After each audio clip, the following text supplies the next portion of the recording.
Je vais te parler aujourd'hui des relations toxiques.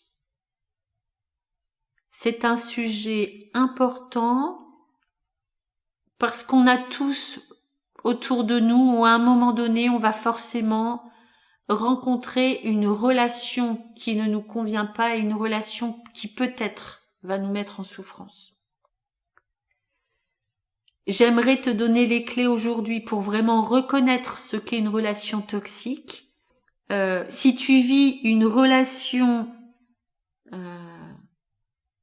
qui t'empoisonne, parce qu'en fait toxique c'est ce que ça veut dire, c'est une relation qui empoisonne, eh bien cet épisode est pour toi. Donc je vais t'expliquer là comment reconnaître la relation, ce type de relation, comment changer les choses, et puis à travers ces expériences, quel est l'élan de notre âme. Bonjour et bienvenue sur Oser l'âme, le podcast qui t'amène à te questionner sur ta vie, sur qui tu es profondément. J'espère par nos partages te réveiller et te révéler pour oser être et oser la vie.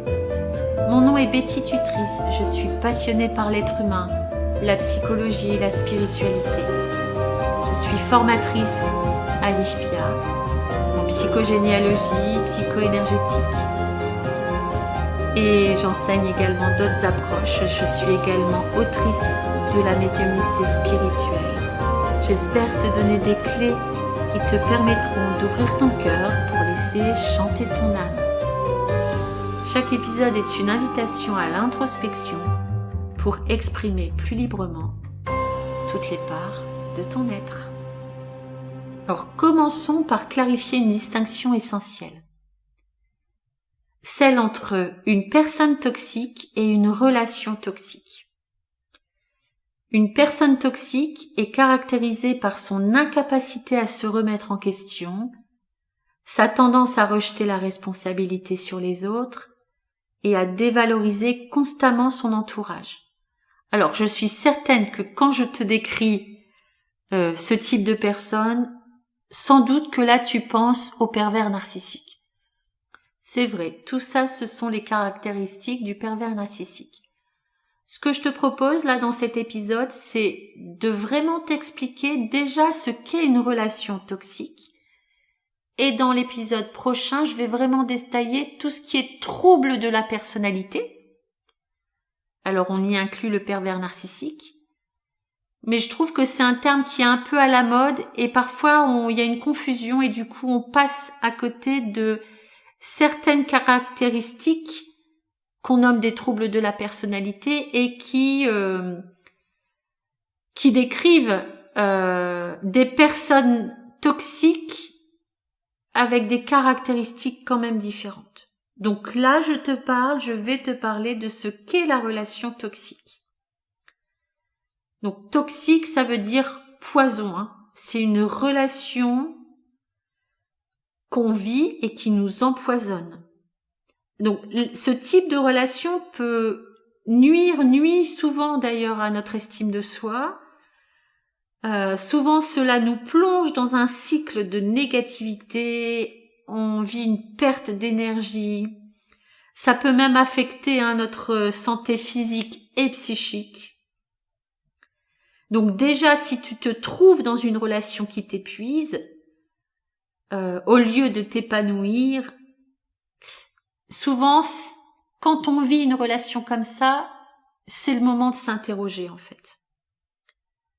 Donc, pour t'aider à identifier ce qu'est une relation toxique, voilà, je vais énoncer quelques caractéristiques. Donc, une relation, qu'elle soit, que ce soit une relation amoureuse, une relation au travail, une relation amicale, en lien avec un proche de ta famille, il y a des points communs qui montrent qu'une relation, entre guillemets, est mauvaise. C'est-à-dire pas en équilibre et une relation qui te met à mal. Alors un premier point déjà, c'est une première indication, c'est quand tu vis mal une relation. C'est-à-dire que ça te met en souffrance,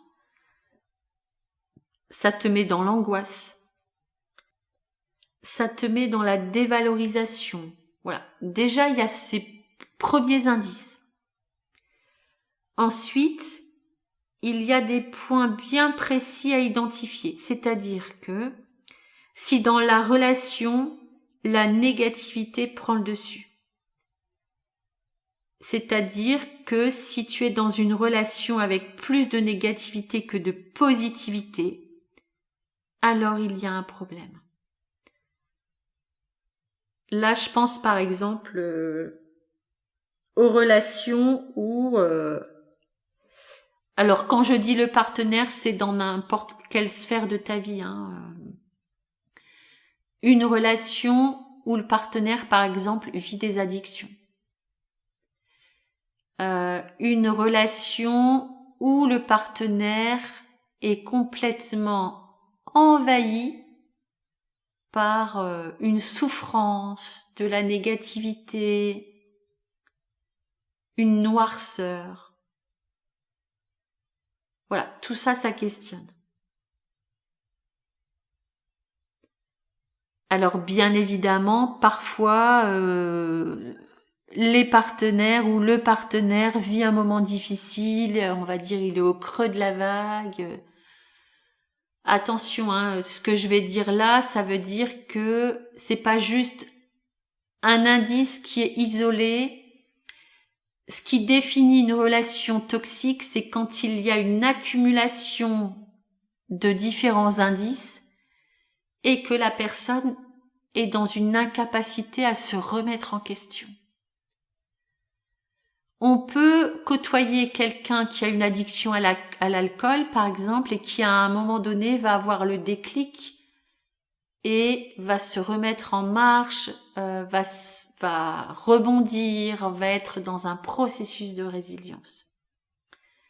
Là, vraiment, les caractéristiques d'une relation toxique, c'est qu'il y a cette négativité, que la personne ne veut pas se remettre en question. Alors, les personnes qui ne se remettent pas en question, ce sont souvent les personnes qui pensent que c'est à cause de l'autre qu'ils souffrent, c'est à cause de l'extérieur. Du coup, il n'y a pas de possibilité d'évolution. Alors, ou parce qu'il y a de profondes blessures et c'est difficile, ou parce que là, on est dans ce qu'on appelle des troubles de la personnalité. Donc, négativité, pas de remise en question. Troisième point, quand la personne veut avoir le contrôle sur la relation. C'est-à-dire que là, c'est pas un sentiment d'affection ou d'amour qui prédomine, mais bien le fait de posséder l'autre. C'est-à-dire en termes de maîtrise, de tout savoir, d'avoir raison, d'imposer ses points de vue. Autre point, c'est lorsque dans ta relation, tu t'y perds et tu y perds de ton énergie. Physiquement, émotionnellement, psychologiquement, tu es vidé. Ça veut dire que l'autre te prend tout. Une relation équilibrée, c'est une relation qui doit te rendre heureuse et où il y a autant de donner que de recevoir. Alors là, dans ce type de relation, en tout cas à cet endroit-là, moi je pense souvent, par exemple, aux dépendants affectifs. Les dépendants affectifs sont persuadés que c'est à l'autre de les prendre en charge, sont persuadés que c'est l'autre qui doit les rendre heureux ou heureuses. Ce sont des gouffres sans fond en fait. Donc ce sont des personnes qui demandent énormément et puis ce sont des personnes qui se positionnent toujours en tant que victimes. Une relation toxique, c'est également une relation dans laquelle il n'y a pas de communication. La communication est la base de toute relation. C'est ce qui constitue la vie de la relation en fait. Sans communication, la relation est vouée à l'échec. La personne, elle est incapable par exemple d'exprimer ses besoins, d'être dans le conflit. Le conflit, c'est des moments de résolution de la relation. Si on est capable d'être à l'écoute de l'autre et si on est capable de trouver des compromis et des solutions. Dans un couple, par exemple, quand il y a des conflits et quand ces conflits sont verbalisés, souvent ça vient redynamiser le couple. Une relation où il n'y a aucune communication, c'est une relation qui n'en est pas une, déjà. Et puis, c'est quelque chose qui est de l'ordre de la non-vie. Cela signifie qu'il n'y a aucun partage d'intimité. Il n'y a aucun espace de rencontre et d'alchimie. C'est la communication qui donne de l'alchimie à la relation. Et puis, autre point, tu peux avoir la sensation que c'est une spirale sans fin. C'est-à-dire que la relation semble ne pas s'achever. La relation te paraît peut-être longue, épuisante, infinie. L'atmosphère est lourde, déséquilibrée. Tu as l'impression d'être sur du sable mouvant. Tu veux mettre un terme à la relation, mais il y a toujours quelque chose qui fait que la relation est maintenue. On parle d'attachement souvent dans ce type de relation. Mais j'ai envie de dire, c'est un attachement à tout prix qui n'a aucun sens. Peut-être que dans ce type de relation, on peut avoir le sentiment de ne pas trouver mieux si on part. Et peut-être tu as aussi à l'esprit que même si tu restes, tu ne pourras rien arranger. Donc le mieux, c'est toujours de partir. Tu ne peux pas attendre que l'autre change. En fait, l'amour, c'est pas ça non plus, ou l'affection, c'est pas ça non plus. Quand on aime réellement quelqu'un, on l'aime aussi pour ses défauts. Cette personne, elle nous paraît aussi attachante pour ses défauts. Donc, c'est toi vis-à-vis de l'autre, mais inversement aussi, c'est-à-dire que le partenaire, s'il n'est pas en capacité de t'accepter tel que tu es, c'est pas un véritable amour. Si l'autre attend que tu changes et veut que tu changes, ça veut dire qu'en fait, s'il ne t'aime pas réellement tel que tu es, ça n'existe pas les gens parfaits. On est tous dans la relation avec nos qualités, nos forces, nos fragilités, nos failles, nos blessures. Mais c'est, j'ai envie de dire, l'accueil de l'autre, la communication, le respect, qui font qu'il y a une évolution, il y a une alchimie qui se fait et qui vient peut-être guérir les blessures. Dans la relation toxique, souvent il y a aussi un manque d'estime de soi. Le fait qu'il n'y ait pas, que la relation soit en déséquilibre, on peut se remettre en question. L'autre nous renvoie une mauvaise image. Et donc ça vient toucher la confiance qu'on a en nous, l'amour qu'on a de nous. Et souvent, ça vient toucher nos valeurs aussi. C'est-à-dire que nos valeurs sont remises en question. Alors, qu'est-ce qui fait qu'on se maintient dans ce type de relation alors qu'on le vit très mal ? Souvent, inconsciemment, on va venir rejouer une ambiance familiale. Et on est plus souvent exposé, j'ai envie de dire, sujet aux relations toxiques quand on a eu une enfance ou quand on a vécu une ambiance familiale faite de violences psychologiques et physiques. Et une ambiance où il n'y a pas eu de limite en fait, il n'y a pas eu d'énonciation, il n'y a pas eu conscientisation de la violence. et de la toxicité du lien. Alors les personnes qui peuvent être toxiques, sans parler du pervers narcissique et des troubles de la personnalité, tu as souvent les personnes qui sont dans une grande dépression avec de profondes blessures, les personnes qui souffrent d'addiction, les personnes qui sont dans une dépendance affective. Et ces personnes-là, elles vont te vampiriser en fait. Alors moi, j'entends souvent ou parfois. Alors là, je me souviens d'une personne que j'avais en consultation et qui me disait je suis allée voir une énergéticienne.